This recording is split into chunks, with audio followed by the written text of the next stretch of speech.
নমস্কাৰ সকলোকে মই মোৰ ইউটিউব চেনেলটোলৈ স্বাগতম জনাইছোঁ।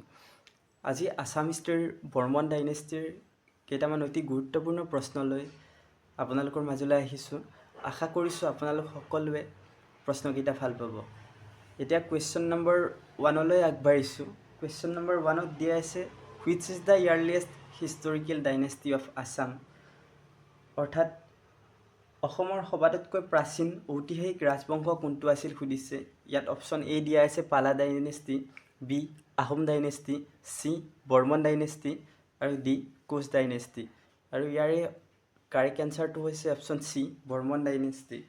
আৰু এই বৰ্মন ডাইনেষ্টিটোৱে 4th চেঞ্চুৰীৰ পৰা 7th চেঞ্চুৰীলৈকে ৰুল কৰিছিল। সেইটো আপোনালোক প্ৰতিজনে মনত ৰাখিব। এতিয়া কুৱেশ্যন নম্বৰ 2লৈ আগবাঢ়িছোঁ। Who was the first king of the Burman dynasty? অৰ্থাৎ বৰ্মন বংশৰ প্ৰথম ৰজাজনৰ নাম সুধিছে। অপশ্যন এ দিয়া আছে Bhaskar Varman, B Pushya Varman, C Mahendra Varman, D Bhuti Varman. আৰু ইয়াৰ কাৰেক্ট এনচাৰটো হৈছে অপশ্যন বি পুষ্য বৰ্মন, যিয়ে আপোনাৰ মহাৰাজা ধীৰাজ উপাধিটো গ্ৰহণ কৰা প্ৰথমজন ৰজা আছিল। সেইটো মনত ৰাখিব। এতিয়া কুৱেশ্যন নম্বৰ 3লৈ আগবাঢ়িছোঁ। Which king of the Varman dynasty was a contemporary of Samudragupta, অৰ্থাৎ বৰ্মন বংশৰ কোনজন ৰজা সমুদ্ৰগুপ্তৰ সমসাময়িক আছিল সুধিছে। এ দিয়া আছে Mahendra Varman, B Pushya Varman, C Bhaskar Varman, D Bhuti Varman. আৰু ইয়াৰে কাৰেক্ট এনচাৰটো হৈছে ডি পুষ্য বৰ্মন। এতিয়া 4 নম্বৰ কুৱেশ্যনটোলৈ আগবাঢ়িছোঁ। 4 নম্বৰ কুৱেশ্যনটোত দিয়া আছে what was the capital of the Varman dynasty, অৰ্থাৎ বৰ্মন ডাইনেষ্টিৰ ৰাজধানী কোনখন সুধিছে। এ দিয়া আছে চৰাইদেউ, বি হাজো, চি প্ৰাগজ্যোতিষপুৰ আৰু ডি কোচবিহাৰ। আৰু ইয়াৰে সম্পূৰ্ণ শুদ্ধ উত্তৰটো হৈছে চি প্ৰাগজ্যোতিষপুৰ, যিখন বৰ্তমান গুৱাহাটীত আছে বুলি ক'ব পাৰি। এতিয়া 5 নম্বৰ কুৱেশ্যনটো চাব।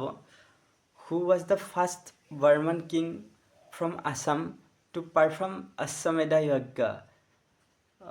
ইয়াত সুধিছে যে অসমৰ পৰা অশ্বমেধ যজ্ঞ কৰা প্ৰথমজন বৰ্মন ৰজা কোন আছিল সুধিছে। এ দিয়া আছে নাৰায়ণ বৰ্মন, বি মহেন্দ্ৰ বৰ্মন, চি ভাস্কৰ বৰ্মন আৰু D Bhuti Barman.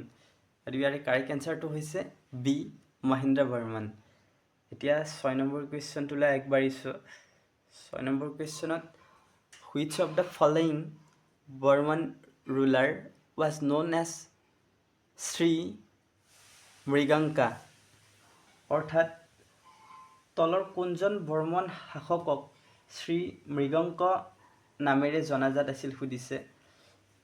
Option A দিয়া আছে সুস্থিতা বৰ্মন, বি নাৰায়ণ বৰ্মন, চি গণপতি বৰ্মন আৰু ডি ভূতি বৰ্মন। আৰু ইয়াৰে কাৰেক্ট এনচাৰটো হৈছে অপশ্যন এ সুস্থিতা বৰ্মন। আৰু এই সুস্থিতা বৰ্মনৰে দুজন পুত্ৰ আছিল। এজনৰ নাম আছিল সুপ্ৰতিষ্ঠিতা বৰ্মন আৰু আন এজন আছিল ভাস্কৰ বৰ্মন। সেইটো মনত ৰাখিব।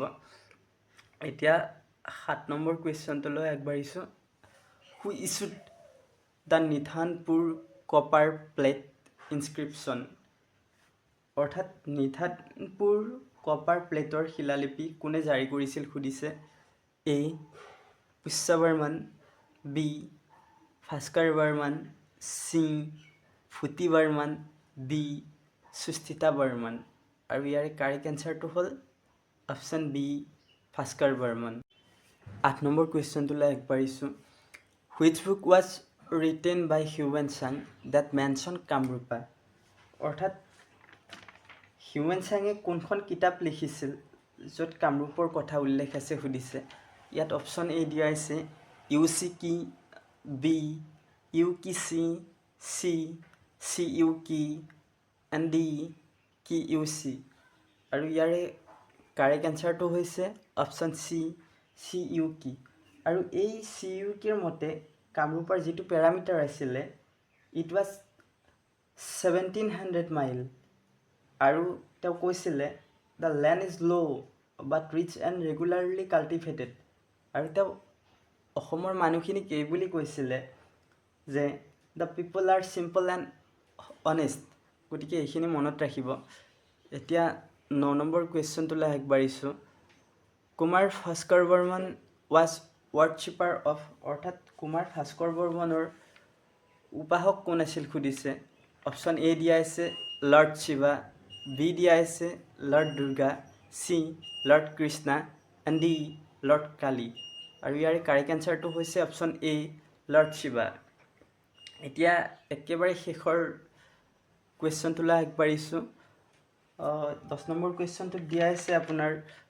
হু was the last king of the Varman dynasty অৰ্থাৎ বৰ্মন ডাইনেষ্টিৰ একেবাৰে শেষৰ ৰজাজন কোন সুধিছে অপশ্যন এ দিয়া আছে ভাস্কৰ বৰ্মন বি নাৰায়ণ বৰ্মন চি কল্যাণ বৰ্মন এণ্ড ডি মহেন্দ্ৰ বৰ্মন আৰু ইয়াৰে কাৰেক্ট এনচাৰটো হৈছে অপশ্যন এ ভাস্কৰ বৰ্মন যিজনে 594 ADৰ পৰা 650 ADলৈকে ৰুল কৰিছিল গতিকে আজিলৈকে ইমানেই so' that is all for today thanks for ৱাটছিং